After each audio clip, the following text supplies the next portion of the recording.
En 2030, les millionnaires ne dépenseront plus leur argent comme aujourd'hui.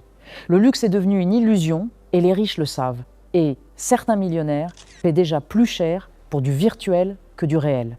Et la plus puissante de toutes n'est pas celle que tu imagines. Regarde bien autour de toi.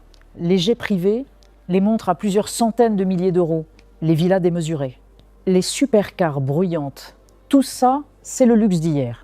Ce que les ultra-riches préparent en silence est beaucoup plus grand, beaucoup plus discret, beaucoup plus stratégique et surtout beaucoup plus rentable. Aujourd'hui, le luxe traverse la plus grande transformation de son histoire. Ce n'est plus seulement une question d'argent, c'est une question de pouvoir, de contrôle, de futur.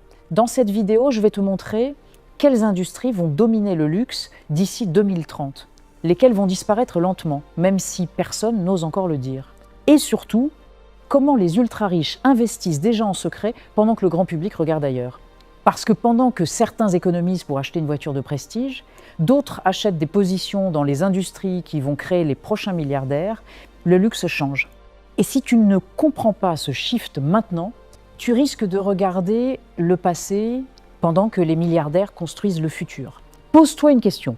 Pourquoi les nouvelles fortunes issues de la tech, de la crypto, de l'intelligence artificielle ne consomment pas comme les anciennes élites ? Pourquoi certains millionnaires préfèrent investir dans des expériences invisibles plutôt que dans des symboles voyants ? Pourquoi des secteurs entiers du luxe traditionnel commencent à ralentir alors que d'autres explosent sans faire de bruit ? Ce n'est pas un hasard. C'est une transition, un transfert massif de capital, silencieux, stratégique, inévitable. Et ce qui est fascinant, c'est que la première industrie qui va exploser d'ici 2030 pourrait créer plus de milliardaires que la mode, plus que les voitures et même plus que l'immobilier de prestige. Oui, plus que tout ce que tu associes aujourd'hui au luxe, mais attention, ce que je vais te révéler dans quelques instants va complètement changer ta vision du luxe, parce que le futur ne sera pas seulement plus cher, il sera plus intelligent, plus exclusif et surtout plus inaccessible. Reste bien jusqu'au bout. Ce que tu vas découvrir maintenant, c'est là que tout commence. Luxe immersif, réalité augmentée, les ultra-riches ne veulent plus posséder des objets, ils veulent posséder des expériences impossibles. Pendant des décennies, le luxe était simple. Plus c'était rare, plus c'était cher, plus c'était matériel. Une montre en or, un yacht de 60 mètres, un sac en édition limitée. C'était visible, c'était physique, c'était tangible. Mais aujourd'hui, quelqu'un qui a 50 millions d'euros peut acheter exactement la même montre qu'un autre millionnaire. La rareté matérielle a des limites. Et quand tout le monde peut acheter la même chose, le prestige diminue. Il y a un problème que les grandes maisons de luxe ne disent pas publiquement. Le marché est saturé. Les sacs à 10 000 € ne choquent plus personne. Les supercars sont sur Instagram tous les jours. Les jets privés, presque normaux dans certains cercles. Alors la vraie question devient, comment impressionner quelqu'un qui a déjà tout vu ? Et c'est là que la nouvelle génération entre en jeu. Les millionnaires de la tech, de la crypto, de l'intelligence artificielle, ils n'ont pas grandi avec les codes traditionnels du luxe. Ils ne veulent pas seulement montrer qu'ils ont de l'argent, ils veulent vivre ce que personne d'autre ne peut vivre. Le prestige change de forme, il devient expérientiel. Aujourd'hui, le vrai terrain de jeu des ultra-riches, c'est l'immersion, le métavers premium, l'immobilier virtuel, ultra exclusif, les expériences VR privées, les voyages sensoriels où tu peux explorer une planète simulée, ressentir des environnements impossibles, vivre des scénarios conçus uniquement pour toi. Des entreprises comme Apple, avec son Vision Pro, ne vendent pas juste un casque. Elles vendent une nouvelle dimension. Et Meta ne construit pas seulement des plateformes sociales, ils construisent des univers. Et dans ces univers, la rareté peut être totalement contrôlée. Un espace numérique peut être limité à 10 personnes sur Terre. Une villa virtuelle peut être unique à vie. Une expérience immersive peut être inaccessible même aux multimillionnaires classiques. Voilà le nouveau pouvoir. Et maintenant, écoute bien ça. Certains millionnaires paient déjà plus cher pour un terrain virtuel que pour un appartement réel. Oui, plus cher pour quelque chose qui n'existe pas physiquement. Pourquoi ? Parce que dans ces mondes numériques, la visibilité est mondiale. Le statut est instantané et l'exclusivité est absolue. Imagine un gala virtuel privé, accessible uniquement aux détenteurs d'un certain actif numérique, avec des performances immersives impossibles à recréer dans le monde réel. Pas de paparazzi, pas de foule, pas de limite physique, juste une élite dans une dimension parallèle. Et ce n'est que le début.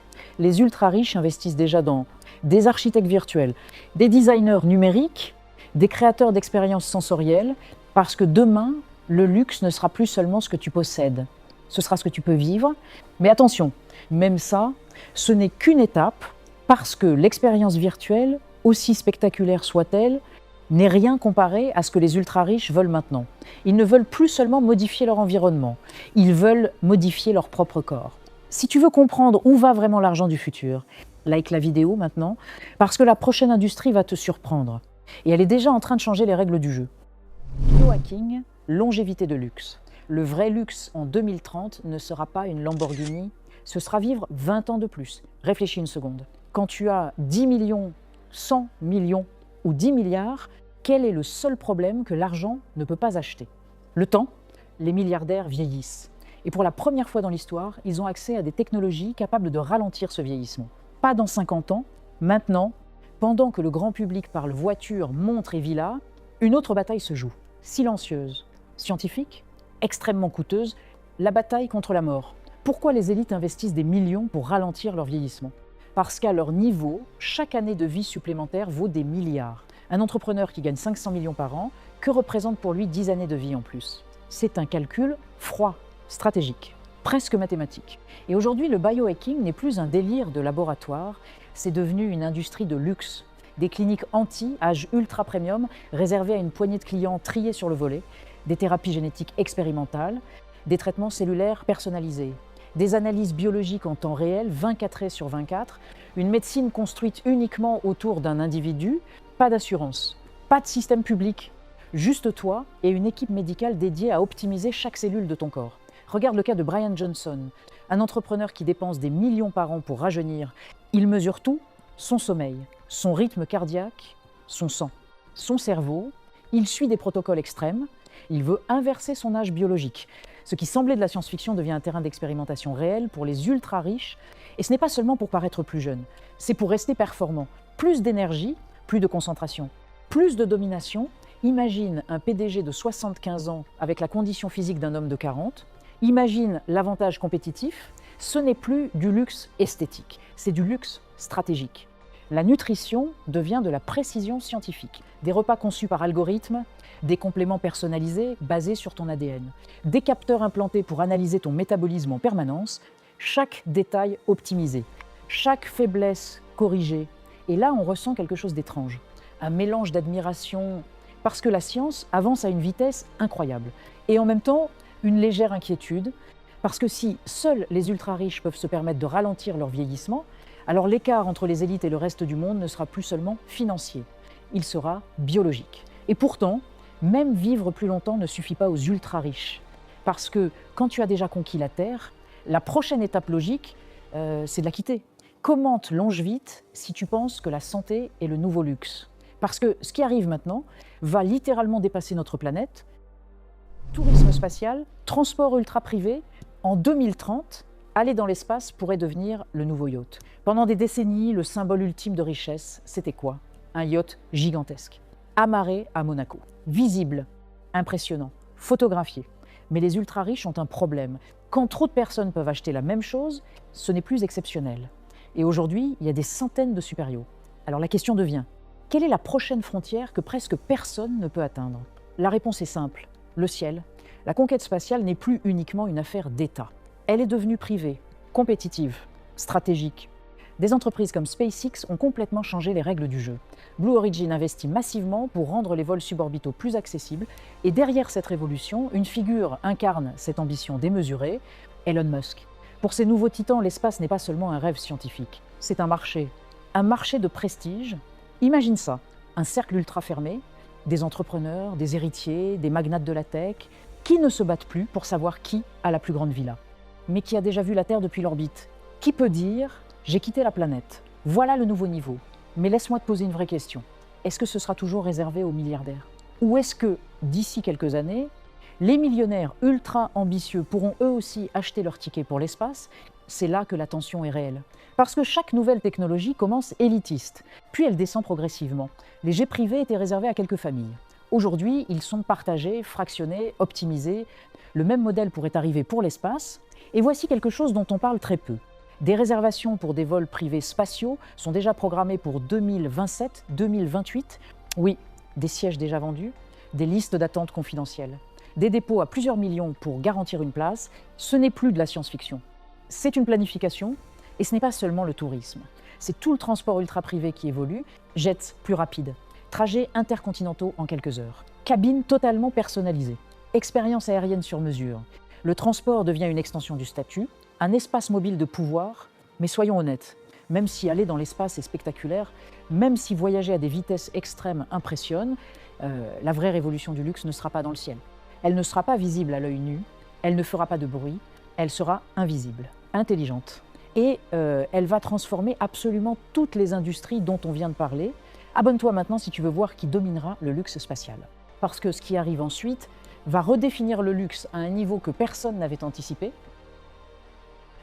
Ultra-personnalisation. En 2030, le luxe ne sera plus rare, il sera parfaitement personnalisé. Pendant longtemps, le luxe reposait sur une règle simple, plus c'est rare, plus c'est prestigieux. Mais voilà le problème. Même un objet rare peut être copié. Même une édition limitée peut être reproduite. Même une marque exclusive peut devenir mainstream. Alors les ultra-riches ont changé de stratégie. Ils ne veulent plus seulement quelque chose que peu de gens ont. Ils veulent quelque chose que personne d'autre ne peut avoir. Quelque chose conçu uniquement pour eux. Et c'est là que l'intelligence artificielle entre en jeu. Pas l'IA gadget, pas l'IA pour s'amuser. L'IA comme outil de domination du détail. Des entreprises comme OpenAI ont ouvert la voie à une nouvelle ère, une ère où l'algorithme peut comprendre tes goûts, tes habitudes, tes émotions mieux que toi-même. Et quand tu combines ça avec le luxe, tu obtiens une personnalisation absolue.